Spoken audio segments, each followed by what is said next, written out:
Assalamualaikum warahmatullahi wabarakatuh. Selamat pagi dan salam sejahtera semuanya. Perkenalkan, nama saya Ovi Oktantri, BP 20104.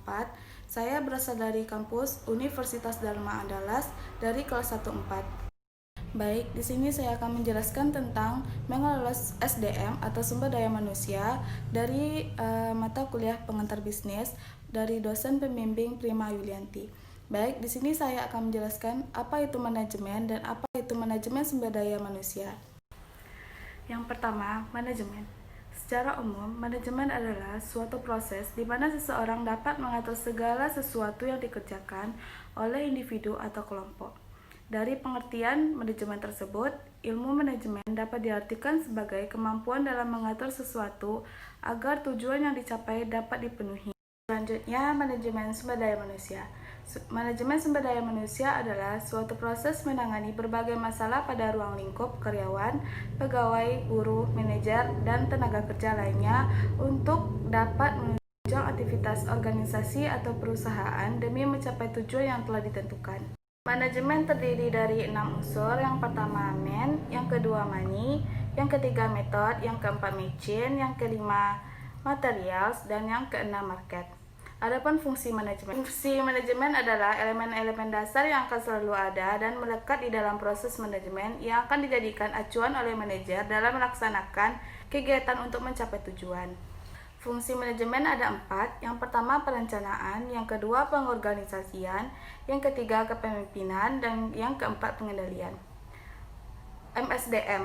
MSDM disingkat dengan manajemen sumber daya manusia.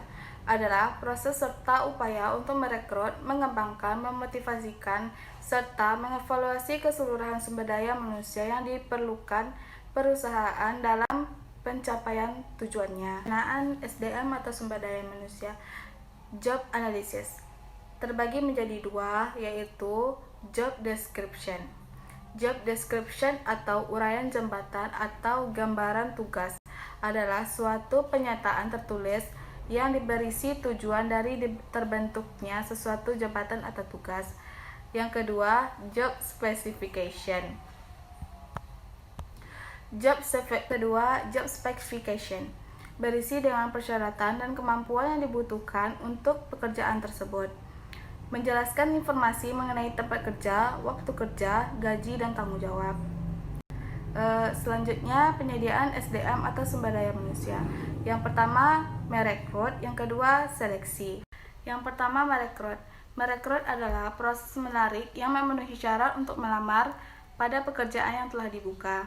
Perekrutan terdiri dari 2. Yang pertama, internal, dan yang kedua, eksternal.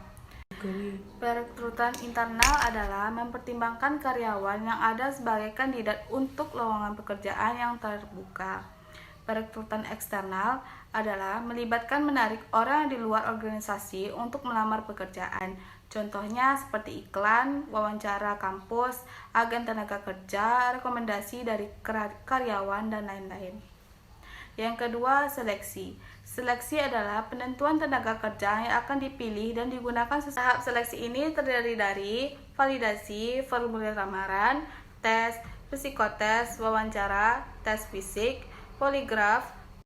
Selanjutnya, pemeliharaan SDM atau sumber daya manusia. Yang pertama, kompensasi. Kompensasi adalah imbalan finansial yang diberikan kepada karyawan atau pekerjaan mereka. Bentuk kompensasi. Adapun bentuk kompensasi berupa upah, gaji, insentif. Yang kedua, tunjangan. Tunjangan adalah nilai dari luar kompensasi yang disediakan untuk bekerja. Selanjutnya kita memasuki materi yang kedua, yaitu pemasaran. Kita harus perlu apa yang dimaksud dengan pemasaran. Pemasaran adalah suatu sistem keseluruhan dari kegiatan bisnis yang ditunjukkan untuk merencanakan, menentukan harga, mempromosikan, dan mendistribusikan barang. Selanjutnya, komponen pemasaran. Yang pertama, produk. Yang kedua, price. Yang ketiga, pledge. Yang keempat, promotion. Yang kelima, people. Yang keenam, proses. Yang ketujuh, physical evidence. Selanjutnya, promosi. Promosi adalah kegiatan yang berhubungan dengan teknik yang paling efektif dalam menjual barang atau produk. Adapun konsep 7M. Yang pertama, mission misi atau menyatakan misi merupakan sebuah pernyataan yang digunakan sebagai cara untuk mengkomunikasikan tujuan dari sebuah organisasi. Misi yang dapat berfungsi sebagai penyaring untuk memisahkan apa yang penting dan apa yang tidak penting, menyatakan dengan jelas pasar manakah yang dituju dan bagaimana cara menyediakan jasa. Yang kedua, market target atau target pasar. Target pasar adalah sebuah kelompok konsumen yang menjadi sasaran pendekatan perusahaan agar membeli produk yang dipasarkan. Target pasar juga dapat diartikan sebagai kelompok pembeli yang memiliki sifat-sifat sama yang membuat pasar berdiri sendiri. Yang ketiga, message atau pesan. Message atau pesan adalah setiap pemberitahuan, kata atau komunikasi baik, lisan maupun tertulis.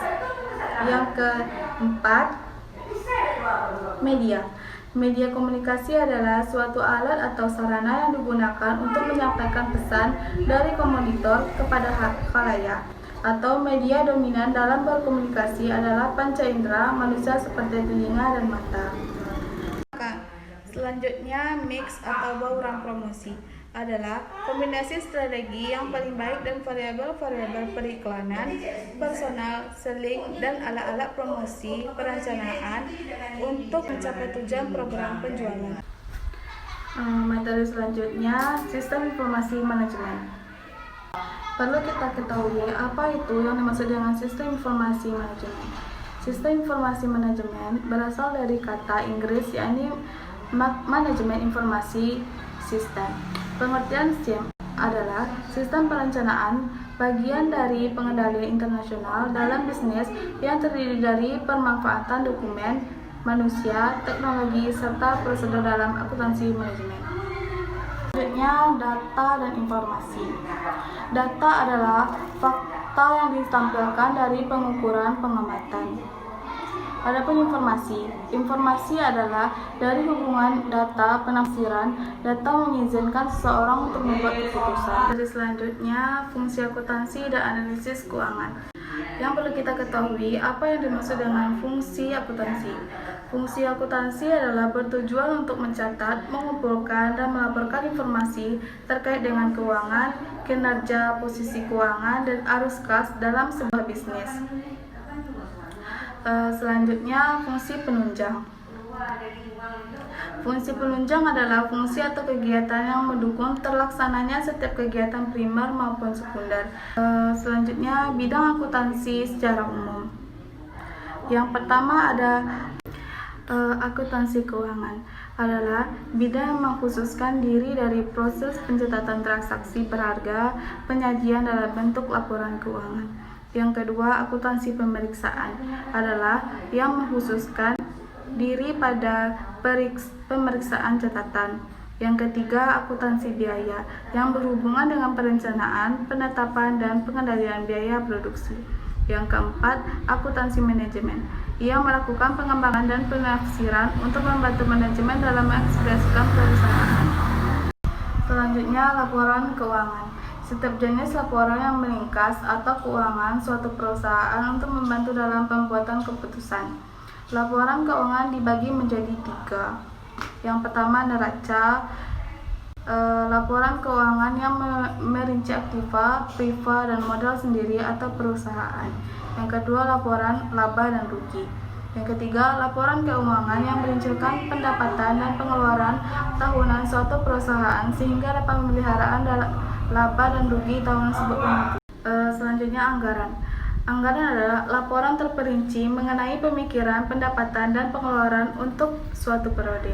Adapun fungsi anggaran, yang pertama membantu dalam perencanaan, pengendalian, dan pengambilan keputusan internal.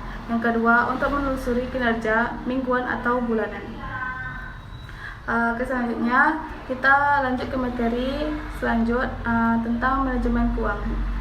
Yang perlu kita ketahui, apa itu manajemen keuangan? Manajemen keuangan adalah kegiatan perencanaan, pengelolaan, penyimpanan, serta pengendalian dana dan aset yang dimiliki suatu perusahaan.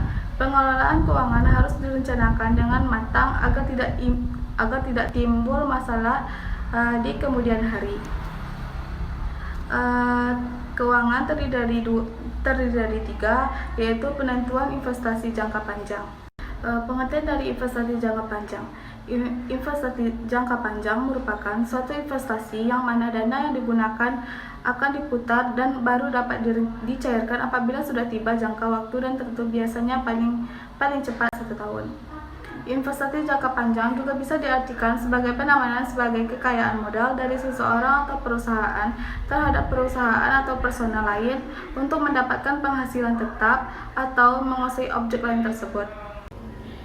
Yang kedua, mendapatkan dana untuk membayar. Yang ketiga, memimpin kegiatan keuangan harian. Selanjutnya, saham. Apa itu saham?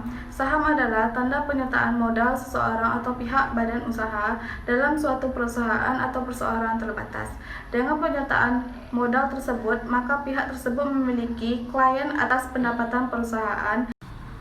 Adapun sifat investasi saham biasanya berupa yang pertama, termasuk pada saham paling berisiko dari semua sekuritas. Yang kedua, karena ketidakpastian pasar saham itu sendiri. Selanjutnya, obligasi. Apa yang dimaksud dengan obligasi? Obligasi adalah istilah dari pasar modal untuk menyebut surat pernyataan utang penerbit obligasi terhadap pemegang obligasi. Ringkasnya, penerbit obligasi adalah pihak yang berutang dan pemegang obligasi adalah pihak yang berutang. Tak jauh berbeda dengan saham, obligasi juga diperjualbelikan. Obligasi terbagi menjadi tiga. Yang pertama, sumber dari pemerintah. Yang kedua, sumber pemerintah daerah. Yang ketiga, sumber dari persatuan.